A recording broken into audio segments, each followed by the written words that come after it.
انسان کی زندگی بہت تیزی کے ساتھ گزر رہی ہے، ہمیں اس کا احساس نہیں ہوتا، نہ ہمارا کبھی اس طرف دھیان جاتا ہے، نہ کبھی ہم اس کو سوچتے ہیں کہ کتنی تیزی کے ساتھ ہم آخرت کے قریب ہو رہے ہیں اور زندگی سے دور ہو رہے ہیں۔ زندگی کا گزرنے والا ہر دن ہمیں آخرت کے قریب کر رہا ہے، موت کے قریب کر رہا ہے۔ زندگی کا ہر سانس بھی ہمیں دنیا سے دور کر رہا ہے، آخرت کے قریب کر رہا ہے۔ کوئی لمحہ ایسا نہیں ہے کہ جس میں زندگی ٹھہر جاتی ہو، یہ گزر رہی ہے اور گزر رہی ہے اور گزر رہی ہے اور بہت تیزی کے ساتھ گزر رہی ہے۔ ہم چاہیں تو بھی گزرتی ہے، ہم نہ چاہیں تو بھی گزرتی ہے۔ زندگی کی گاڑی وہ گاڑی ہے جس کا بریک ہے ہی نہیں، اس کا بریک ہی نہیں ہے، یہ چل سو چل ہے، چل سو چل ہے، چل سو چل ہے، یہ چلتی رہتی ہے، چلتی رہتی ہے، چلتی رہتی ہے۔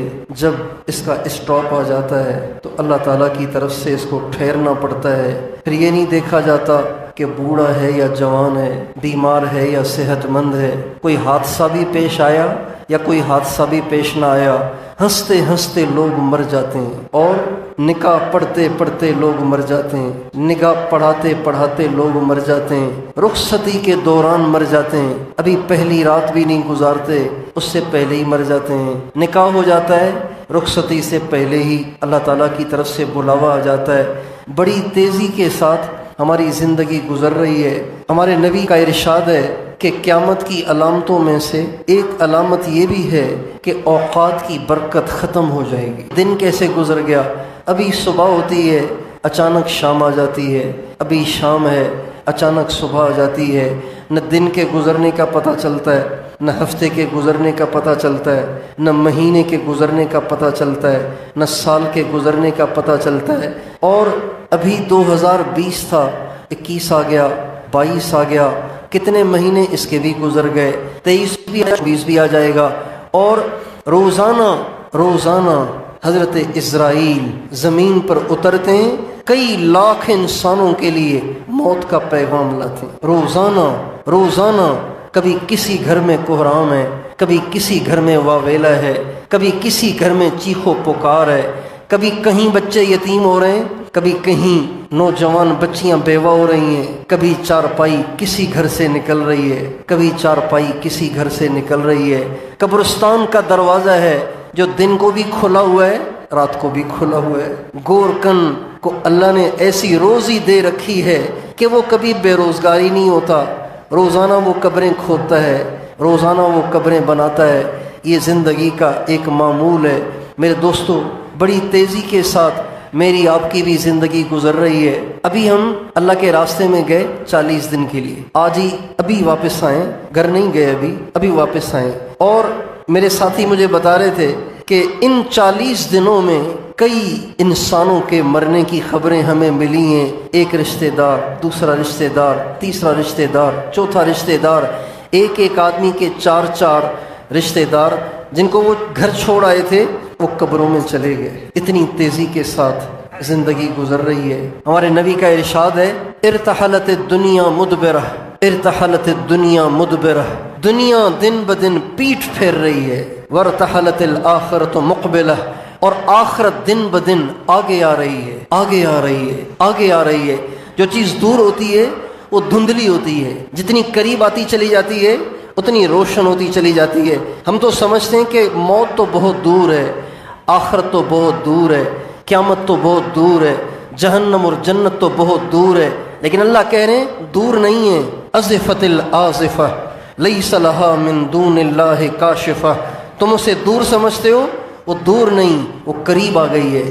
ہمارے نبی کا ارشاد ہے، بعثت انا والساعۃ کہاتین، میں اور قیامت اس طرح بھیجے گئے ہیں جیسے یہ بیچ کی انگلی اور شہادت کی انگلی ساتھ ساتھ ہیں، کہ جیسے اس کے بیچ میں کوئی اور انگلی نہیں ہے، ایسے ہی میرے اور قیامت کے درمیان کوئی اور نبی نہیں آئے گا۔ میں اور قیامت ساتھ ساتھ آئیں۔ جب میں آ گیا ہوں تو سمجھ جاؤ کہ اب قیامت بھی آ کھڑی ہے اور قیامت بھی آنے والی ہے۔ اللہ تعالیٰ فرماتے ہیں، انہم یرونہ بعیدا ونراہ قریبا، تم تو سمجھتے ہو قیامت پتہ نہیں کب آئے گی، میں تمہیں بتاتا ہوں کہ وہ قیامت تو سر پہ کھڑی ہوئی ہے۔ ایک شخص نے ایک دفعہ آپ نے فرمایا، من مات